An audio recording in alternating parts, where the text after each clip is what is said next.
And welcome to GameSack. I always find the differences between the same game on different platforms interesting, so let's dare to compare some of them. That's right, I'll do it, I'm not afraid. And first up is a game that I haven't played since I rented it 30 years ago. Jeez. Here's Alien Trilogy on the PlayStation from Acclaim, developed by Probe. It was released in early 1996. This is a first-person shooter that covers all three Alien movies. Well, actually it doesn't. It's only loosely based on the stories from the movies, but it uses those settings and provides you with an all-new adventure, even though you still play as Ripley with her shaved head. It doesn't make much sense, but whatever. Mainly, you wander around, shoot facehuggers, full-grown aliens, and their ilk. Sometimes you even have to attack humans. Remember in the movies when the aliens impregnate the humans suddenly pick up guns and fight other non-infected humans? What, you don't remember that? That's right, this game plays pretty fast and loose with the Alien universe. For its time, the game is pretty good. You have specific parameters in each mission, like pressing a button on a kiosk to unlock doors. There is a lot of door unlocking in this game. Naturally, you collect different weapons and ammo as well as things to heal yourself or sometimes mission-specific items. Like Doom, you don't really need to worry about aiming up or down. The control works pretty well on the PlayStation. You move forward and back as well as steer with the D-pad. You strafe with L1 and R1. The dual-stick controller hadn't yet been released when this game came out. There's a map that you get when you press start, but I wish it showed me which direction I was facing.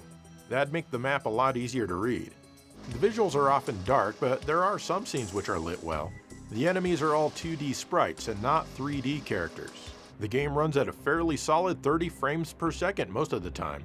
The sound effects are all fairly generic, but they certainly do the job.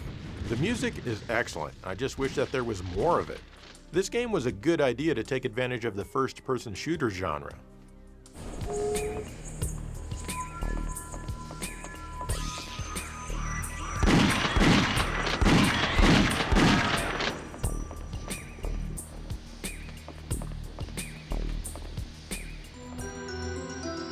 In the middle of that very same year, Alien Trilogy arrived on the Saturn. First off, the full motion video quality is a little worse, but who cares? I don't. The control feels really good with the Saturn 6-button controller. The gameplay visuals initially look better than those on the PlayStation. The graphics are brighter, which is really nice, and they're not grainy and the textures don't warp when you get close to a wall or something. However, there's no semblance of lighting here. For example, in this part of this level, you need to turn on the lights. On the Saturn, you still engage the same switches, but the lights have already been on the entire time. The steam that comes from the vents and other transparent effects are an ugly dithered mesh on the Saturn. It seems like the draw distance isn't quite as far as things pop in out of nowhere, but the PlayStation actually hides this with its lighting effects. The frame rate is also usually 30 frames per second, but it drops way more often than the PlayStation game. Unfortunately, this one only uses one of the Saturn's two CPUs. The sound effects are actually a bit different, and they sound much thinner and bad on the Saturn. Check it out.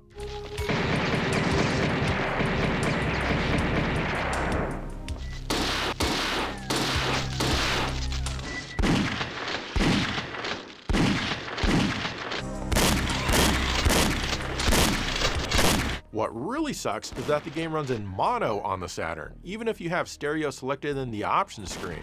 Toggling it to mono makes no difference, so it wasn't a matter of them getting the toggle backwards. The full motion videos are in stereo though. A lot of early third-party Saturn games suffer from this. Unfortunately, the quality of this port isn't surprising when it comes to games that are on both the PlayStation and the Saturn.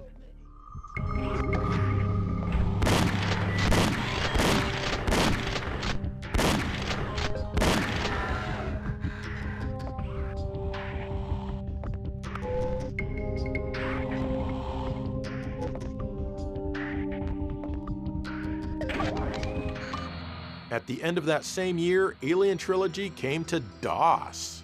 I couldn't get a controller to work with this for some reason. I'm sure the issue is mine and not the game. So I had to play this one with a keyboard. I do not recommend this. Still, as you can see, this one is darker, like the PlayStation game. But it doesn't feature the ugly full-screen grain that is prevalent in many PlayStation games, and it looks a lot better because of that. This one features transparencies where there should be transparencies. It also features the lighting, like in this room where you need to turn the lights on. How about that? Unfortunately, as you can see, the frame rate is abysmal, at least on the setup I'm playing on. Gameplay-wise, there are online death matches that are only in this version. They even added some of that sweet 90s toot with some extra voices that aren't in the other versions. That's all you got? All in all, I think the DOS version would be the definite winner if you could do something about this frame rate. I'm not entirely sure if it can be improved or not on this particular game. If not, then I'd say go with the PlayStation version. The Saturn version is obviously the least good. Poor Sega Saturn.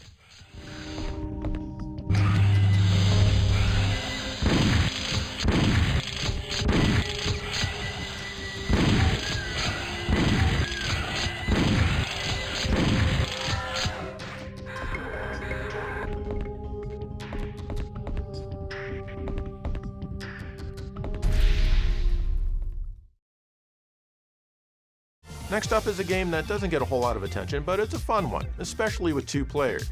Man, can you imagine 2 people in the room at the same time? The 90s were crazy. This is Arcus Odyssey on the Genesis from Renovation, developed by Wolf Team. This is an isometric overhead action-adventure maze game.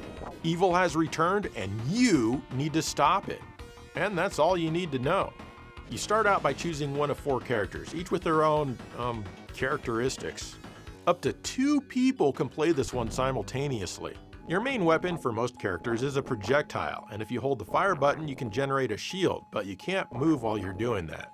As you advance through the various mazes, you'll come upon treasure chests. These will have different items in them, like magic crystals. Use these to gain magic points to let you use a limited number of magic attacks. There are also items to regenerate your life or power you up. What you really want is the life doll. If you have one of these, you'll respawn where you died when you die. If not, you need to restart the entire level from scratch. That's a tall order, as these levels are very long, well, except maybe for the first one. It's not that the stages are super huge in size, it's just that they're long because of all the back and forth that you'll need to do sometimes. Still, these mazes are quite maze-like. Who would have guessed? As a result, you will absolutely love this game because gamers love mazes. You can't hate mazes and enjoy video games, I mean, come on. There are 8 levels in all. Fortunately, you get a password between the levels. Sometimes you can recruit someone or something to follow you around and help with attacking the enemies for a while. These guys are quite helpful in bolstering your offense. Of course, there are bosses to fight at the end of each level as well. Graphically, this one is pretty rough. The colors and detail are pretty dull and lifeless. The explosions look like fart clouds. It sounds like farts too. There's some parallax scrolling here and there, but it's all backwards, with the far background moving faster. This makes it kind of unpleasant to look at. The music is generally pretty good, typical early stuff from Hitoshi Sakuraba. Overall, the game is enjoyable despite the drab visuals.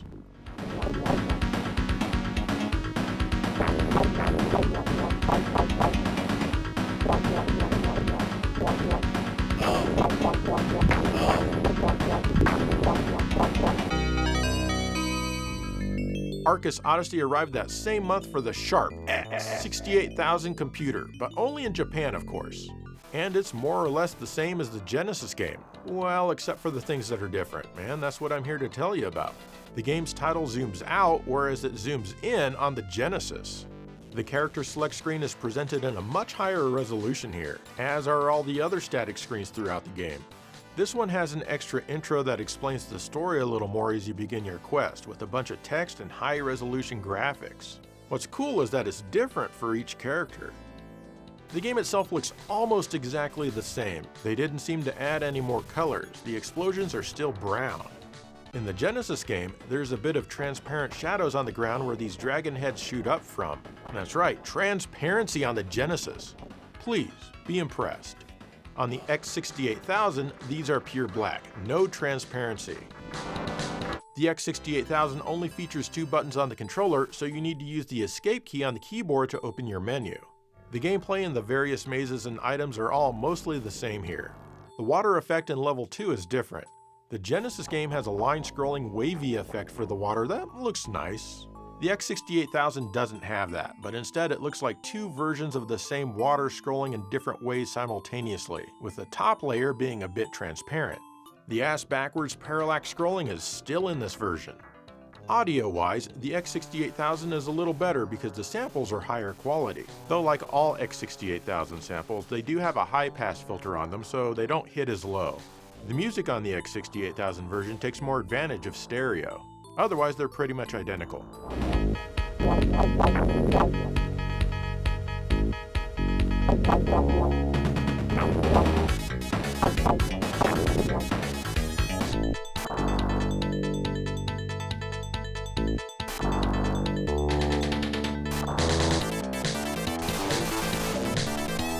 The characters grunt when they get hurt is way better here.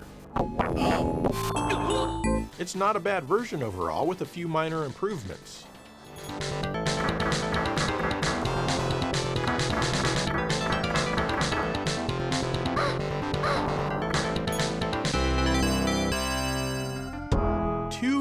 Later, Arcus Odyssey came to the Super Famicom, again, only in Japan. Here, it's called Arcus Spirits. This is more or less a straight port of the Genesis game with very little added. Interestingly, it's a 10 megabit game where the Genesis was only 8. Visually, it's close to the Genesis game. It runs at a lower horizontal resolution, so that means that it's cropped and stretched on the Super NES. It's not at all more colorful, and it still has the ugly brown explosions. The water effect in Stage 2 is the same as the Genesis game. The map between the stages no longer gives you visual representation of where you are in the game, but it will zoom in to the stage where you're at when you press the button. All of the transitions have been changed to the typical Super NES mosaic effect. Weirdly, the title doesn't zoom in or out at all, it just appears. This screen in the intro is flat, where it has some cool warping on the X68000 and even cooler on the Genesis. Interestingly, this one also doesn't have the transparency effect where these snake-like dragon heads pop out like the Genesis version does. The good news though is that they fixed the parallax scrolling. It now operates like you'd expect, and as a result, it's much easier on the eyes. The game still uses a password system, and the passwords for each version of the game are unique. Sound-wise, everything is different as you might imagine. Here is where the biggest changes are. It sounds like something you'd expect from the Super Nintendo, and it's fine. Unfortunately, this one doesn't have all of the music. There's a tune or two that's missing compared to the other versions.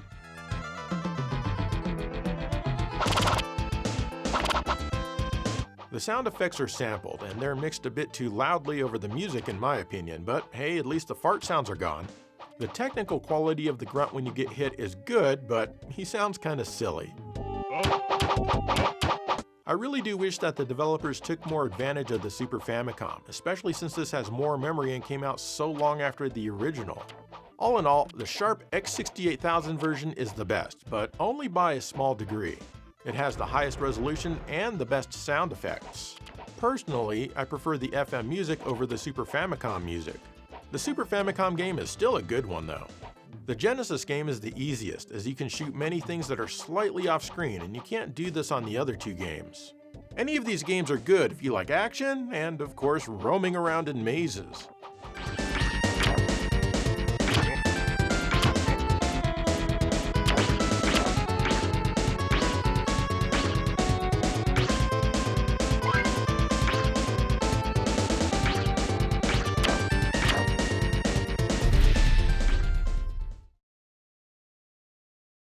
In the last Dare to Compare episode, I checked out Wonder Boy 3, The Dragon's Trap.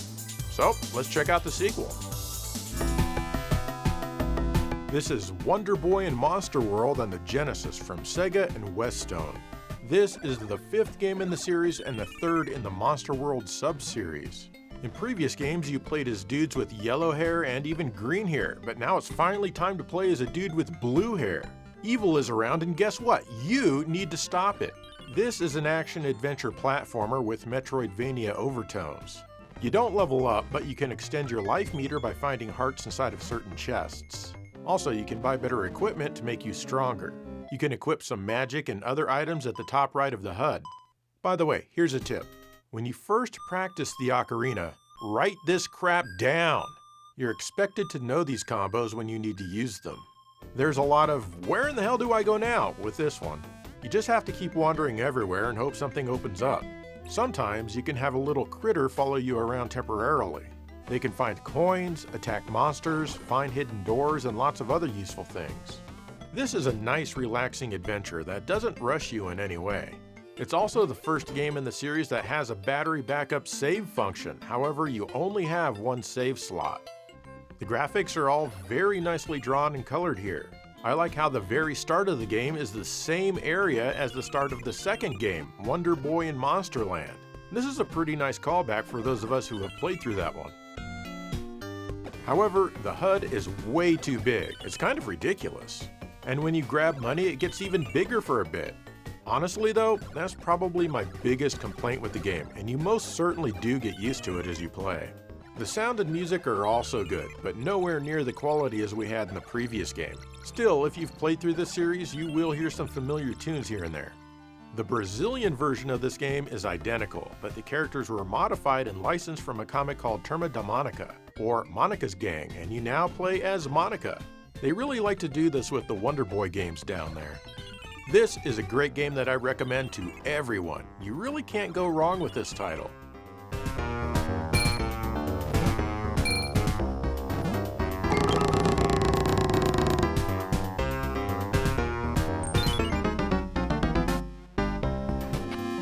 You can also play Wonder Boy in Monster World on the Master System, and it only came out in Europe.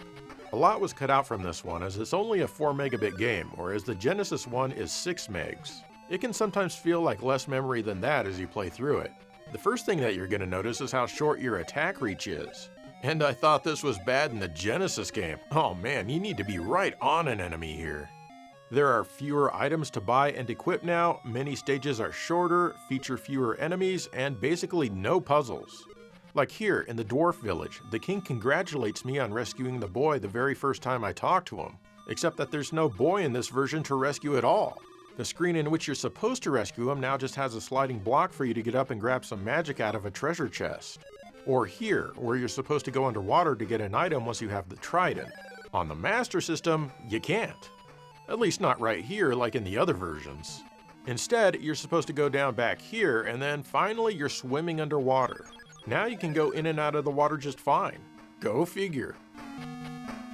Oh, and you also don't get the little critters that follow you around and help you here and there. Since the Master System only has 2 buttons, you need to press up to activate the 3rd node on the ocarina. And you need to press pause on the Master System itself to access the menu. The game lets you save, but it uses a password system. An insanely long password! Yeah, hope you don't mess up writing that down or inputting it the next day. Spoiler, you will. There is a fan hack out there that restores the battery save, thankfully. This version also features a good amount of slowdown at times. The worst thing about this one are some of the sadistic jumps. Sometimes it's hard to get where you want to go because you just don't fit. Or here, where you need to be past the edge of the platform to actually make it. Who doesn't love this?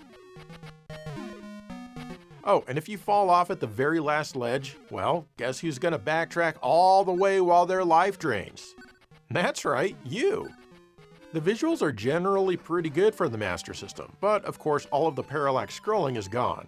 But hey, at least the HUD is a reasonable size now. Of course, the smaller HUD means that you no longer see the enemy's life bars. However, it does not like when the screen scrolls vertically for some reason, and it disappears when that happens. It flashing on and off can even get a bit annoying sometimes. Just maybe if the Master System had some MMC3 technology inside the cartridge, it could work properly.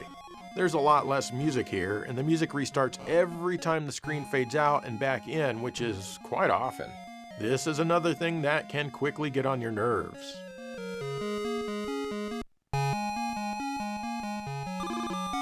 I still say that it's a good game all around though.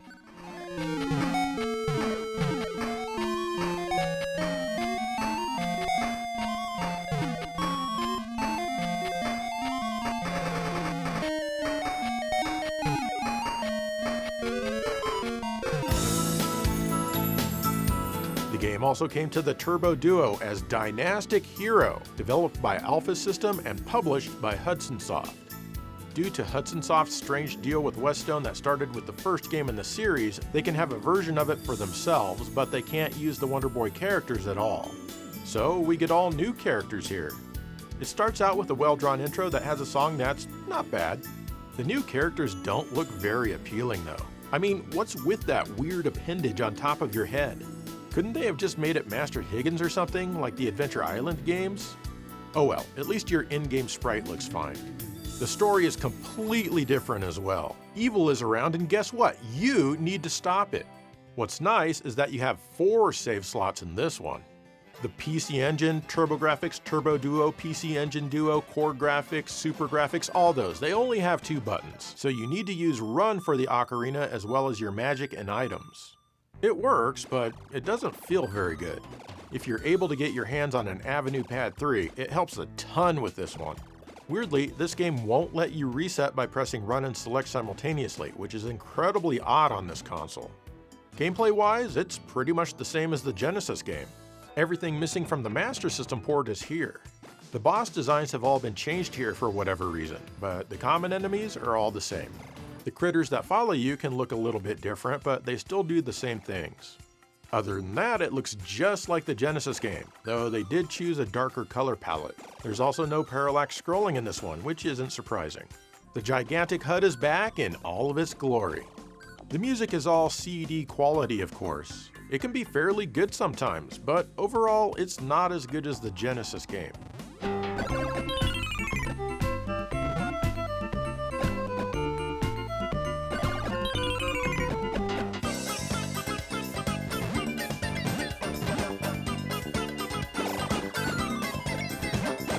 This is only the second time where Hudson Soft copied a Wonder Boy game where they came up with their own original music. The first time was the original Adventure Island. I kinda wish that they had just arranged the Genesis tunes instead. All in all, I'm gonna have to give the Genesis game the win here. Sure, it doesn't have as many save slots, but that's really its biggest flaw compared to the other 2. It's also a hell of a lot cheaper than the English Turbo Duo version, which can go for over $100. Like thousands and thousands of dollars over 100. It's just not worth it. It's also not really worth playing the Master System game unless you're curious. But again, I highly recommend the Genesis game.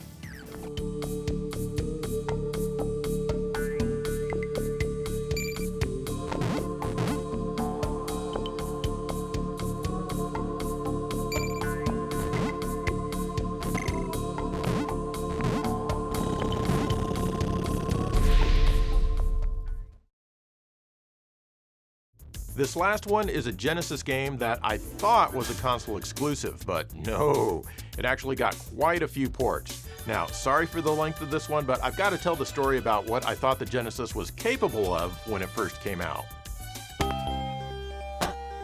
A few of you say that you're tired of me talking about Space Harrier, which I've done a few times. But what about its exciting sequel, Space Harrier 2? I've featured this one a lot less. It was a launch game for the Mega Drive in Japan and for the Genesis in the US. Of course, I was a huge fan of the original game in the arcade and on the Master System, so I was really looking forward to this. But the pictures of it that I saw in magazines kinda disappointed me. So I bought Thunder Force 2 as my first game on the console and let my friend pick Space Harrier 2 up. We then let each other borrow our respective first games a few days later, and yes, I was kinda disappointed with this. It plays just like the first game. You fly around and shoot things. You have 13 stages to get through compared to 18 in the original. This game is ridiculously easy since it gives you extra lives at the drop of a hat. You can try adjusting the difficulty, but if there's a difference between hard and easy, I don't notice it. You can choose which stage you want to start on, but you need to play through all 12 of them to get to stage 13, which is a boss rush of every single boss. Then you fight the final boss. What really disappointed me with this one was the graphics.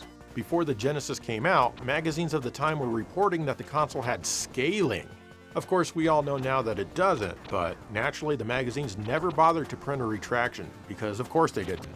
So back when this came out, in my mind, the Genesis still had some form of scaling built into the hardware. And, well, this game made me face reality pretty hard. Sure, it's smoother than the Master System game, but the stages are also a lot more sparsely populated. The music also disappointed me. It's nowhere near as cool as Space Harrier 1. Now, it's most definitely not bad music, but it doesn't feel appropriate for a Space Harrier game.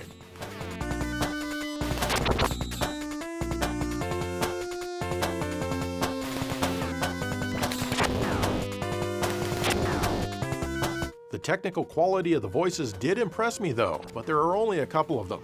Here they are. Get ready. When you beat the game, you get an epilogue that is the absolute truth. You feel an unbearable emptiness instead of the usual satisfaction. I think the team making this one did too, as they were working with hardware that they didn't understand for the first time, and probably couldn't make the game that they truly envisioned. Over time, I did grow to appreciate this game more for what it is, but I can't really recommend it.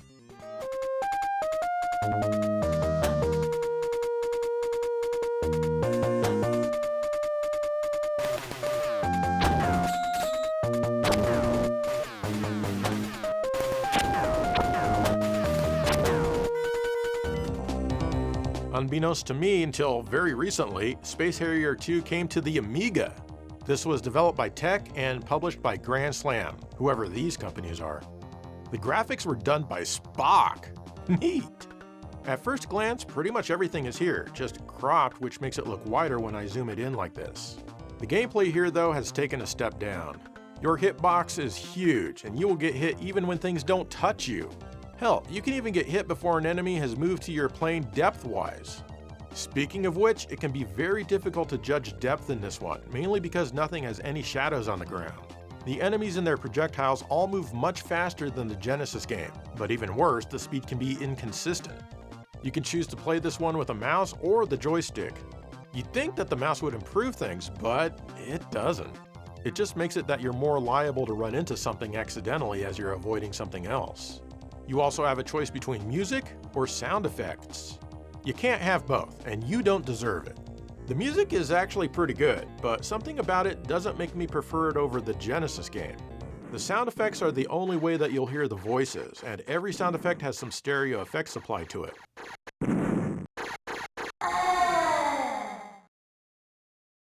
Get ready. Overall, this is a mediocre port of the game.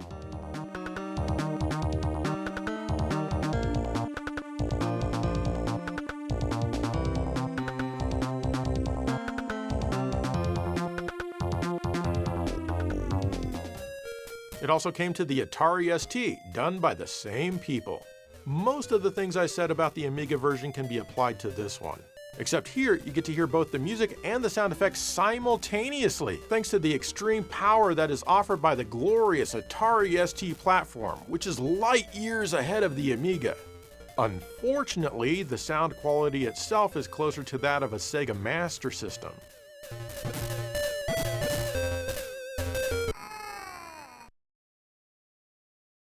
Get ready. This one also seems to have a bit more slowdown compared to the Amiga, which itself had a lot more slowdown than the Genesis original.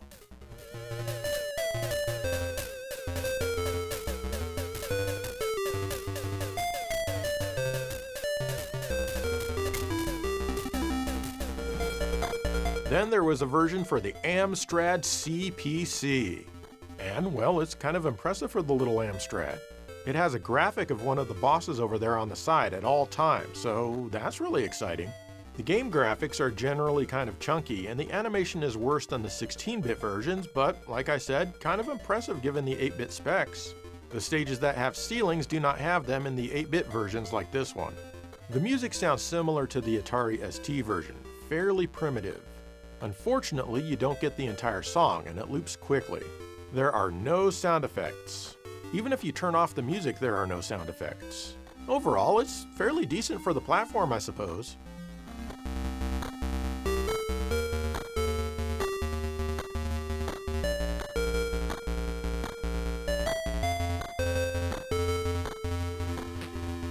Naturally, there was also a port to the ZX Spectrum. Why anyone would want to play games on this thing will forever be a mystery. At least, games like this. The absolutely bizarre way that this thing deals with its colors makes it difficult to see anything at all on the ground, and the developers made zero effort to address this limitation of the platform. The music is identical to the Amstrad version, but here you get sound effects with your music, limited as they are. Hell, you even get the voice. Get ready. This version is impressive on a technical level for the thing, but there's no reason to play this.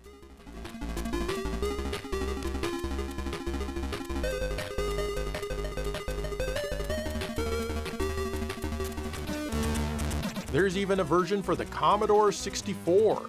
This one looks pretty chunky and ugly, but it's still better on the eyes than the ZX Spectrum version. I like how Harrier is rendered at twice the resolution of everything else. That's because he's important. The rest of the screen is a blocky mess because nobody cares. The checkerboard floor is gone. The Commodore 64 is only powerful enough for horizontal stripes that move really fast. In fact, everything here moves at warp speed. It's difficult to hit anything, so you just kind of have to move around and try not to die. There's not much else to do as far as actually playing is concerned. The music in this one is actually kind of nice, since the Commodore 64 has the SID chip, and that has that pleasant, buzzy type of noise. There's no way to get sound effects from what I tried, but the option seems to be there even though I couldn't change it. I don't recommend this one, well, except maybe for the music.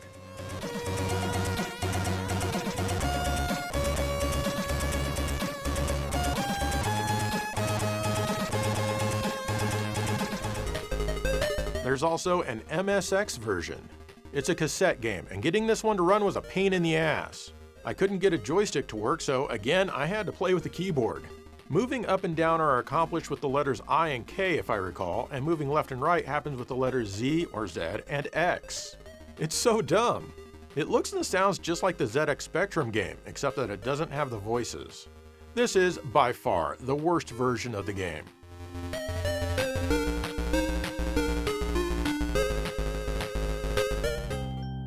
Lastly, we have Space Harrier 2 on the Genesis Mini 2.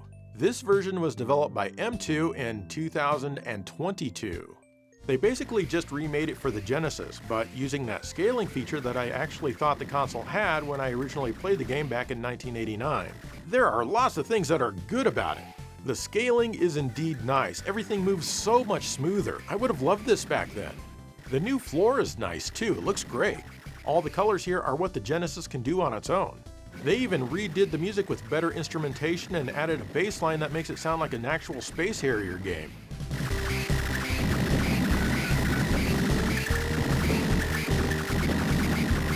And yes, this is using the normal features of the Genesis sound chip. The game runs a bit faster, which makes it slightly more challenging. But man oh man, this game has tons of flicker. An absolutely unreasonable amount of flicker. There's a hidden setting in the option screen to reduce the flicker a little or a little more. It does help, but honestly, not very much at all. I'm playing this with the maximum amount of flicker reduction, and there are still things that I run into because I can't see them because they're flickered out of existence. This is unacceptable. Granted, this is a bonus game on the Genesis Mini, so you can't get too mad, but still. If we're using our imagination to wonder what this game would look like with real scaling, why not extend that imagination to see what it would look like without flicker? I really do not understand M2's thought process here. The sound effects have also taken a leap backwards.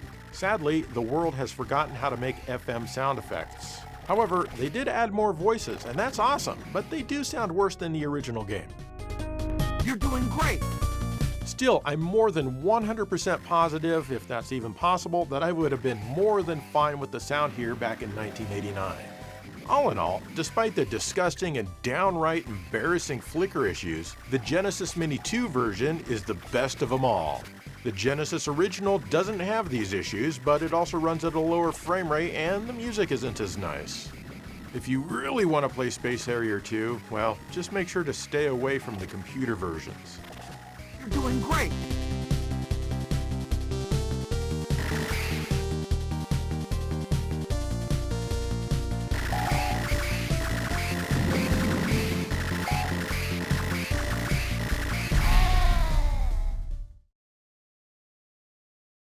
And there you go, more games that I have dared to compare.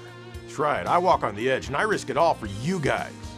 So what are some other games that have multiple versions that you'd like to see me compare that nobody else has the courage to? Let me know. In the meantime, thank you for watching GameSack.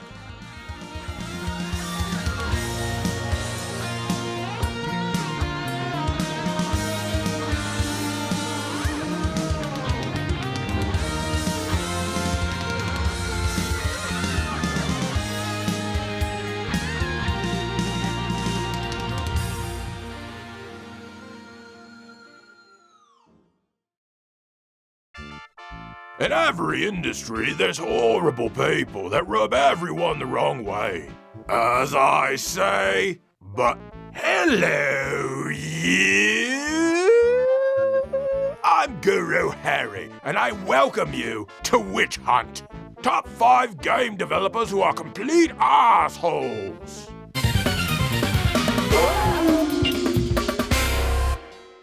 David Parry was lead development on many fan favorites, like Aladdin and Earthworm Jim. But did you know that the slave-driving pompous ass demands that his employees fix bugs before the game is released? Even going so far to demand that they work overtime, keeping them from their families. What a horrible human being if I ever smelt one!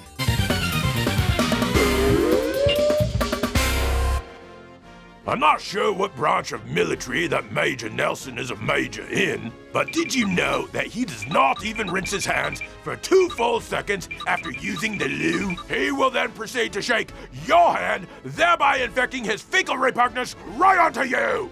Major Nelson? More like Major Asshole!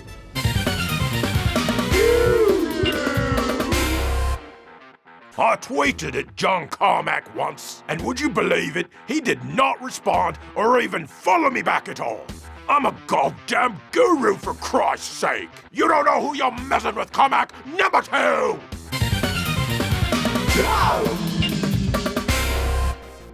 Tommy Tallarico, just look at his stupid face! He really needs to! Sorry, lovelies, it's tea time. Back in a bit.